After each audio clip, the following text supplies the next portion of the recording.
yung nakikita ho dito sa kanyang pagbubunyag? Ito ba ay pagkalas na kaya sa kanyang pinsan na si President Ferdinand Bongbong Marcos Jr. nang ituro niya ang pananagutan sa panig ng ehekutibo at doon sa iba pang mga pinangalanan po niya? Sa palagay ko, Bombo Dennis, doon na tayo pupunta, no? Kasi it was a reaction din na, I think, no, I believe, reaction din kasi ah, nauna ng tugisin siya ng ombudsman, hindi ba? Na hindi napigilan ng kanyang pinsan na tugisin din siya ng ombudsman, no? In fact, kasabay nitong bago yata nitong video na to, nag-announce na si Ombudsman Remulla na hinahanda na yung criminal indictment laban kay dating Speaker Romualdez. So, hindi ako magugulat kung doon na tayo papunta, no? Itong dalawang magpinsan na nung simula ng termino ni Pangulong Marcos ay talagang close na close, no? Lagi magkasama kahit sa mga overseas trips ni Pangulong Marcos kasama si Speaker Romualdez. So, palagay ko ito na yung simula or baka ito na yung patuloy. Nagsimula noon, patuloy na pagwatak nila bilang magpinsan.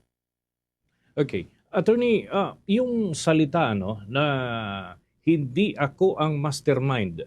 Bilang isang abogado, ano ho ang pagtingin po ninyo dito? Ito ba ay forma ng pag-amin sa responsibilidad? O somehow meron pang mas malalim na kahulugan ang ganung kataga, Attorney? Sa palagay ko, merong mas malalim na implication yon, ano? Kasi nung sinabi niyang hindi siya mastermind, in a way, parang inaamin niya, meron talagang corruption scheme. Hindi lang siya yung boss, big boss, right? So, that is a cue na sinasabi niya na, yes, may mga hindi ka nais-nais na nangyayari, corruption, no? Nangyayari sa budget natin. Pero, hindi ako yung pasimuno. So, while isa itong blanket denial, no, na hindi ako ang pasimuno, it doesn't mean, in fact, it also implies na meron talagang masamang nangyayari. I think yun yung pwede natin ma-take away dito sa sinabi niya na hindi ako ang mastermind. Obviously, hindi naman, I mean, hindi ka panipaniwala yun kasi siya yung Speaker of the House at that time.